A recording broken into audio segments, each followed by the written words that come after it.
Olá pessoal, nessa nossa aula nós vamos falar um pouco sobre os organismos do reino Fungi.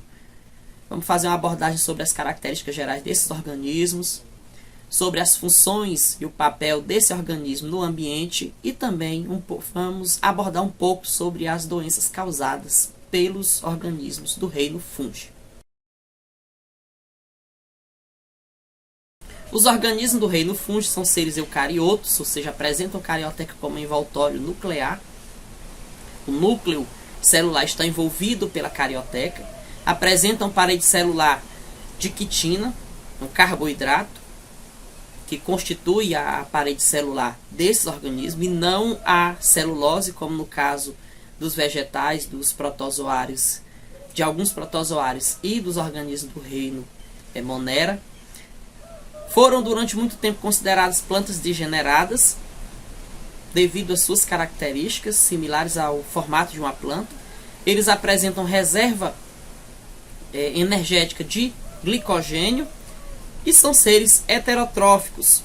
Eles lançam suas enzimas no meio como mecanismo de obtenção de nutrientes, e a nutrição ocorre por absorção. O número de espécies de organismos do reino Fungi são bastante variadas. Por exemplo, nós temos cerca de 200 espécies de fungos que são patogênicos, cerca de 70 mil não patogênicas, e estima-se que nós temos cerca de 1,5 milhão de fungos, de espécies de fungos.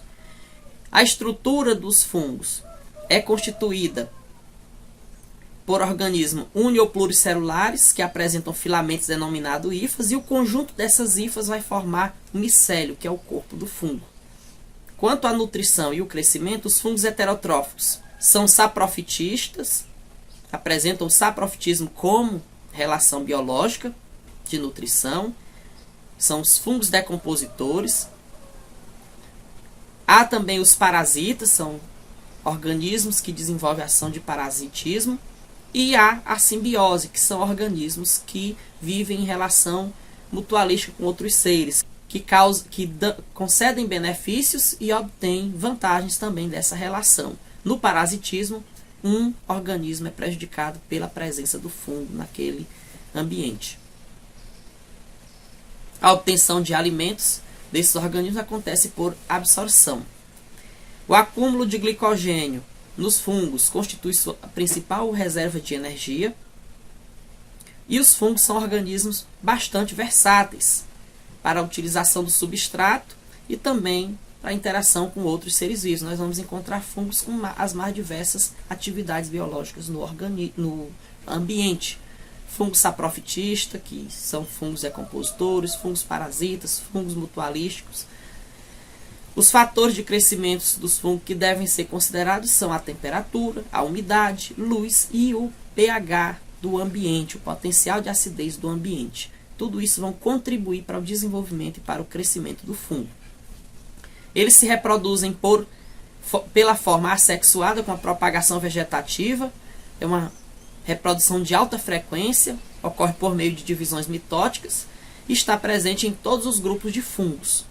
Os tipos de divisão que acontecem de forma sexuada são a fissão binária, os blastósporos, que é o brotamento, e os artrósporos, que é a fragmentação de hifas. Cada hifa que se fragmenta vai originar um novo fungo. E a reprodução sexuada acontece por plasmogamia, a cariogamia e a meiose. Essa reprodução ela amplia a variabilidade genética, ela é uma reprodução de baixa frequência nos fungos, está ausente em alguns grupos de fungos, que são denominados de fungos imperfeitos. A estrutura do fungo, conjunto de hifas formando micélio, e essas hifas atuam nesse processo de reprodução. Essas hifas elas podem apresentar septos, ou seja, uma espécie de câmara de divisão interna, ou também podem ser não septadas, não apresentarem aí a presença desses septos. Cerca de 5.000 espécies de fungos são consideradas pragas, daí a importância de se estudar os fungos, entender os mecanismos de desenvolvimento dessas espécies, para, inclusive, combater essas ações que podem ser causadas e muito danosas ao ambiente. Algumas terminologias são utilizadas na classificação desses problemas causados por fungo, por exemplo, é levado em consideração a localização do processo. Neste caso, nós temos, por exemplo, a dermatomicoses e a oftalmicose. Dermatomicose, fungos que agridem a pele. Então, nós temos ali a ideia de localização, está localizado na pele. A oftalmicose agride o olho, então nós temos ali um fungo que atua basicamente no olho. O tipo de fungo que é responsável pela infecção, pelo processo que está acontecendo. A aspergilose é o aspergilo. A histoplasmose é o histoplasma.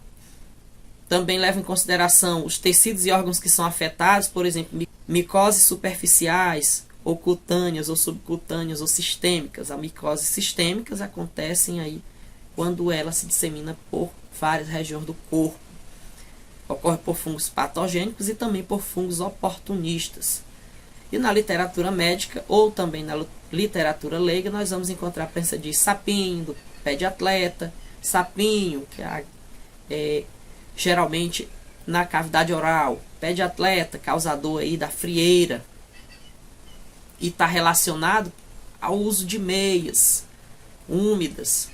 Então aí a gente tem aí a ideia do pé de atleta, típico do odor fétido do chulé, causado aí, e os atletas que usam por várias horas, né, aquele material, aquele equipamento, e depois jogam ali para um canto e cria um ambiente favorável ao desenvolvimento e à reprodução desses fungos.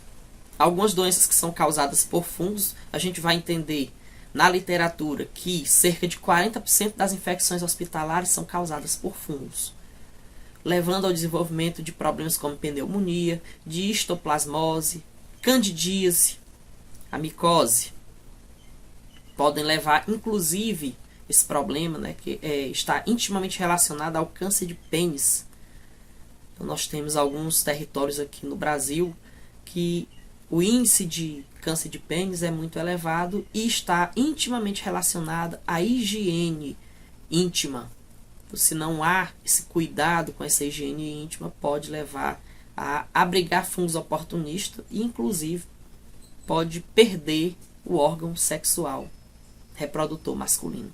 O uso dos fungos também pode ser utilizado na fabricação de medicamentos, como a penicilina, a ciclosporina, que é uma medicação utilizada na ação contra rejeição de órgãos, então utilizado nos transplantes. O LSD, que é um alucinógeno, também é utilizado, é produzido à base de fungo. A Claviceps purpúrea é o fungo utilizado. Existem os fungos tóxicos e também os fungos com utilidade na indústria de alimentos, como champignons, que é encontrado largamente aí nos supermercados, e também os fungos que são utilizados na indústria de produção de bebidas, na indústria de produção de laticínios, na produção de queijo, produção de fermento para bolo, né, panificação. Saccharomyces cerevisiae é um fungo utilizado na fermentação, no processo fermentativo, produção de álcool, panificação. E também existem fungos que atuam como decompositores. É uma grande variedade de enzimas que são lançadas. Essas enzimas que são lançadas destroem praticamente tudo. E há muitas espécies no solo e na água, inclusive na água salgada, que fazem parte desse grupo de decompositores. A classificação dos fungos pode ser: Zygomyceto formoesporo de parede grossas, é o típico fungo do bolor negro do pão. Ascomyceto, os esporos em um asco, forma uma espécie de saco. Os levedos são usados na fabricação de bebidas, de álcool e de pão. Os basidiomyceto formam esporos do basídio. Cogumelo e orelha de pau também fazem parte desse grupo. Os deuteromycetos são parasitas de animais e plantas e responsáveis pelas micoses. E as micorrizas são espécies de associações de fungos. 80% de fungos que estão associados com plantas fazem parte do grupo de micorrizas. o fungo ganha alimento, a planta ganha nutriente, e aí nós temos uma relação mutualística, uma simbiose, uma relação de troca de benefícios.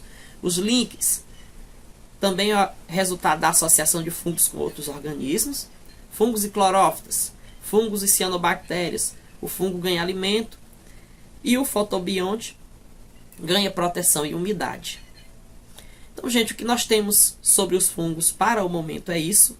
A gente fica com a seguinte mensagem: se muitos companheiros estão vigiando os teus gestos, procurando o ponto fraco para te criticarem, outros muitos estão fixando ansiosamente o caminho em que surgirás, conduzindo até eles a migalha de socorro de que necessita para sobreviver. É impossível que não saibas quais deles formam o grupo de trabalho em que Jesus te espera. Então, se muitas pessoas te criticam, outras muitas se inspiram em ti. Então, para qual delas você está trabalhando?